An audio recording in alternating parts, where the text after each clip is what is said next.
Hello everyone, I am NASCAR Gamer, and today I'm going to talk to you about NASCAR Heat Evolution. NASCAR Heat Evolution is the first game made on the new consoles, so the PS4 and the Xbox One. And today I'm going to talk about the positives and the negatives I found in this game, and also how they can improve.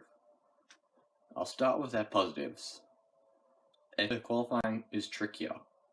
Now, in NASCAR 15, I pretty much qualified in the pole and kicked ass. However, in this game, I am qualified in the back. I used to always qualified in the back. However, now because I am upgrading my car, I am slowly making my way up the grid. I'm about mid-pack now, about P30 odd, instead of P40. The short tracks are way better in this game. I hated going to Martinsville. I used to always either A, qualify on the front and end up down the back, or B, I would qualify on the back and finish down the back. I never really had a good finish in Martinsville unless I pretty much had to wreck everyone to get there. Now I'll move on to their negatives. The lack of number choices for this game. 4 numbers are all you could choose from. The 8, 28, the 36, and the 99.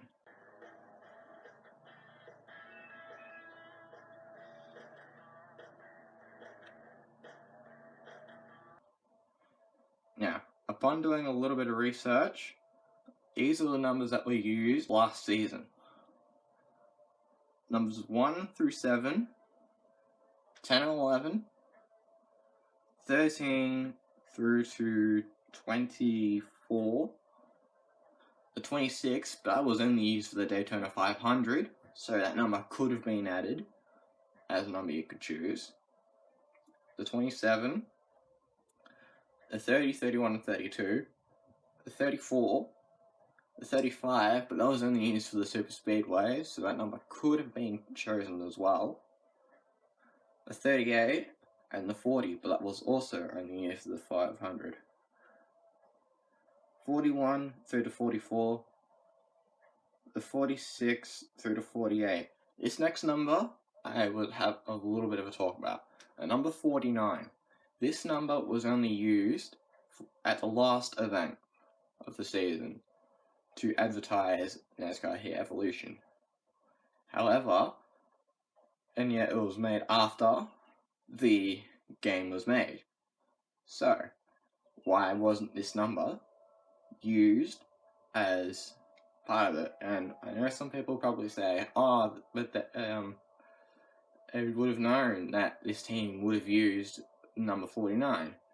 However, I'll get to another number in a sec that is similar to this number, but different thing happened.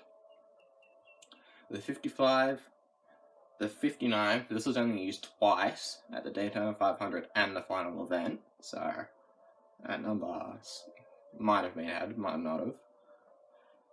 The 78, the 83, 88, the 93, but this was only used part-time, so at 4 events I think it was used, 4 or 5. So, bar could have been used, but it was only already used in the game with Ryan Ellis in the car, so I suppose it couldn't have been used. The 95, the 98, and the 99. Now, this number is like the 49. It was used after the game was made. However, why are you allowed to race in this number, but not the 49? I have no idea what to say. It just dumbfounds me on how you allowed to use the 99, which was used before the 49. This was 99 was used at the last Talladega event. So 49 was used at the very last event. So why was the 99 used and not the 49? And these numbers weren't used during the year, so they could have been put in. Even the number 0 could have been added. the 8, 9, 12, 25, 28 and 29, the 33, 36 and 37, the 39, 45, the 49 could have been used, through to 54, 56 through to 77, the 79 through to 87, the 89 through to 92, the 94, the 96, the 97, and the 99 could have been used. So, in total, 57 numbers could have been used. 57 numbers. Now, another negative. Whilst the qualifying was pretty good, it got very predictable after a while. Pretty much the same cars were qualifying around the same area. So, pretty much the majority of the Hendrick cars, with the exception of Casey Kane, would qualify towards the front, whilst the Michael McDowell, Ryan Ellis, Eric Jones would always qualify down the back. And the only exception would be me, because I used to always qualify down the back, and now I'm slowly moving my way up. And the race is pretty much the exception of me, pretty much where you started, where you finished. Some cars would also have a good race where they qualify down back, but they'll move their way through the field to go about mid-pack. And some cars would have a really bad race where it's towards the front, but through some reason will end up down the back. No track maps or car indicators. Now, what I mean by car indicator is that it show you, especially if super speedways it helped, it would show you behind where a car is, and it would help show you where, and it would help tell you if the car behind you's got the draft and is drafting you.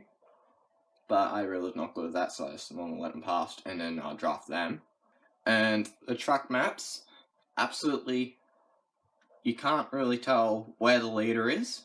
Doesn't really even tell you what, or when the white flag's out, when the checkered's out, when the leader's past the finish line. Doesn't really tell you any of that.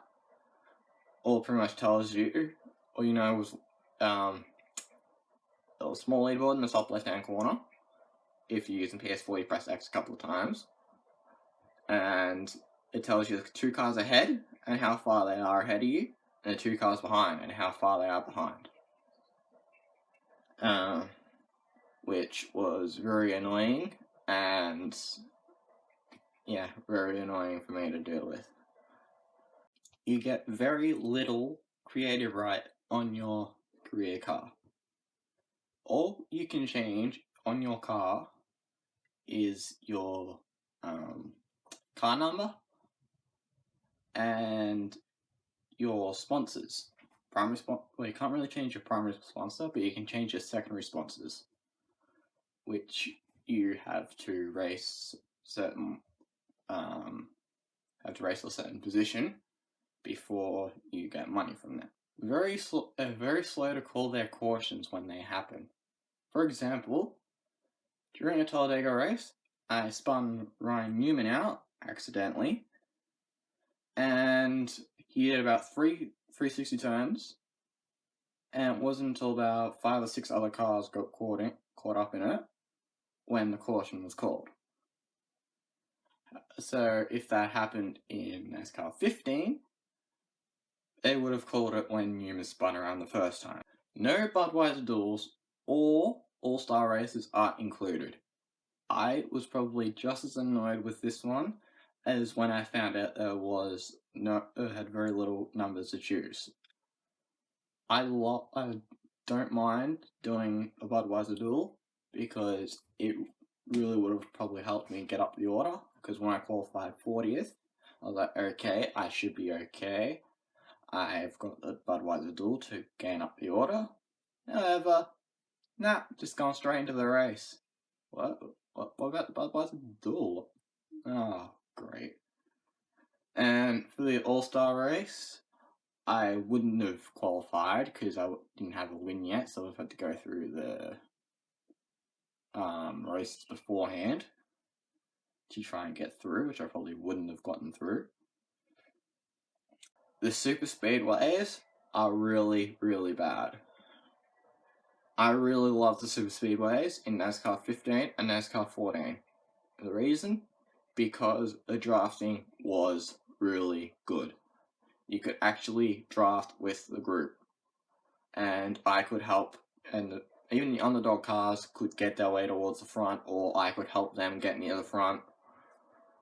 And ever so often, the really big teams would lose a draft and they would fall back, and the underdog cars would end up back towards the front. And I really liked when there's a small pack that breaks away, and ever so about every lap, one car would unfortunately lose out and go to the bigger pack behind, and pretty much a bigger pack would start heading towards you, heading towards the small group, and it's pretty much like, okay, can the bigger pack get to the small pack, or can the small pack hang on?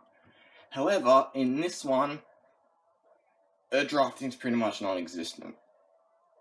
It's pretty much a long line of small packs, and pit stalls. This one I only just realized last night.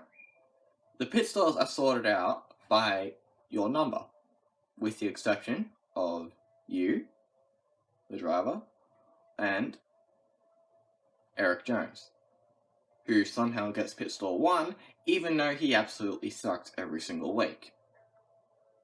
Go figure. Which confuses me and is infuriating at the same time. It's pretty much saying, oh, we'll just sort them out by their driver's number, and hopefully no one will realize. Well, sorry guys, I realized, and fix that up, please, by having a random pit stall selection by how you qualify. So, if you qualify on pole, you get first pick, etc., etc., etc., all the way to, if you're last, you get the pit stall that's left. Matt Tifft, who is a driver who you can choose in this game. However, if last year's anything to go by, he probably will not even be used as an AI, like Eric Jones did in NASCAR 15. Which is annoying, because why put them in the game if they're not even going to be used? Like, just don't put them in the game at all. They don't have any premium motorsport cars. They don't have any,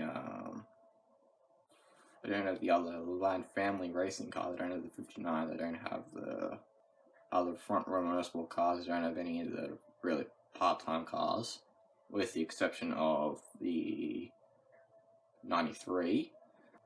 The rest of them aren't even used. So, why are you even bother putting them in if they're not even going to be used? I know what people are saying, oh, but Matt Tifft is the same number as Denny Hamlin. So what? Eric Jones is the same number as Matt Kenseth, yet he's used in this game, and Matt Kenseth is used in this game. So why isn't Matt Tifft used? No full qualifying leaderboard. It is annoying, really. Once you finish the session, it would be nice to know where everyone is. Even at the end. Just show where everyone is. However, in this one, it just tells you the drivers who have advanced, and if you haven't, it just shows your position. Doesn't tell you who you're around, doesn't tell you who you're racing, doesn't tell you who you bet. It just says your position and your name, and it says not advanced. Even at the end, well, even after session 3, just tell us where everyone is. Even though, yeah, I probably do have a rough idea on who everyone is, it would be nice to know who I'm around. What I'd like to see in the next game. Now, there are 2 things I'd like to see.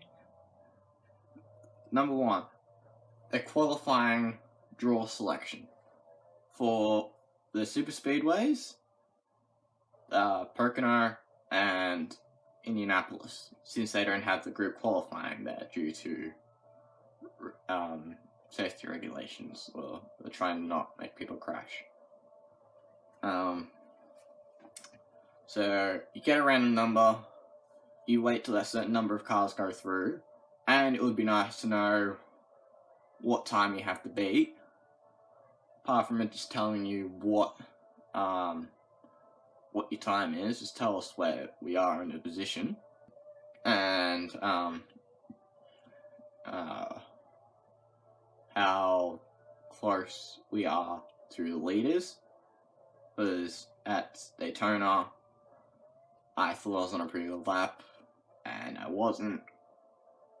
Talladega was the same. Pocono, I was able to beat one driver. I think it was McDowell was able to beat to get P39. Now, one thing I wouldn't mind including is commentary during the races. It does get annoying after a while just hearing a spotter tell you, go high, stay high, go low, stay low, all clear. Constantly and constantly over again, and that's practically all you can hear. And for commentary, it is a little weird considering they have an intro thing for the racetrack, and with the commentators speaking. Apart from that, you don't hear boo from them. So I wouldn't mind having a little bit of commentary. So, like, every single lap, or at the start, every lap, and then after a while, every few laps, they, update the standings, who's winning, the top 5, maybe even top 10, and, saying any cars who are doing well, any cars who aren't doing well, when a car hits a wall, when there's contact, when there's lap cars, just get the commentators into it. Just not a lot. I don't really want commentators every single corner saying something. Otherwise, that will get annoying, especially if you're doing a long race. But if you don't want the commentary, you can just turn it off. The feature where you can just turn it off. And so, yeah. Now, this one I've been wanting to have. I really liked in NASCAR 09, but I don't think they've used since.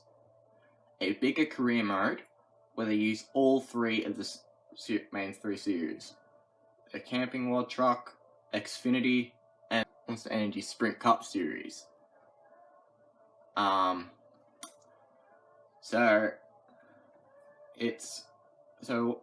Imagine is that you'd start as 18, 21-year-old, whatever, who's just come out of ARCA. Maybe even start there if you want to. And they get a ride in Camping World Truck Series in a low-budget team. And if they do pretty well, they might get offered a part-time role during the season in the Xfinity. And then if they do well in the Xfinity, they get a full-time. And if they do well, they might get a part-time in the Sprint Cup, or Monster Energy Cup rather, because of the name change. So pretty much they would, and then if you do well in the Xfinity, you get offered a part-time in the Sprint Cup or full-time eventually. Now, this might be where the issue might begin. Because of the new rules and regulations brought in for next season, that's restricting Sprint Cup drivers from racing in a certain number of Xfinity and Camping World Truck Series. I think it's 8 races in the Xfinity and 6 in the Camping World Truck Series now, because of how Kyle Busch kept dominating everything and winning everything. And so that might become an issue, but it would still be nice if they at least have a career mode involving all 3 of the series. Now, there are a couple of things that I haven't focused on and I'm not really up to yet. I'm not really sure about the online play, because I can't connect to internet with my PS4. And I haven't raced the road courses yet, so I'm not sure whether or not they're good or not. So, comment below on what you think, or any other games you'd like me to do. There is a couple of things I've got to make sure that they are. Number one, I prefer a sporting game. And number two, they've got to be on PS4 or PS3, because I don't really have any other consoles. Thank you for watching, like, share, and subscribe. Thank you very much.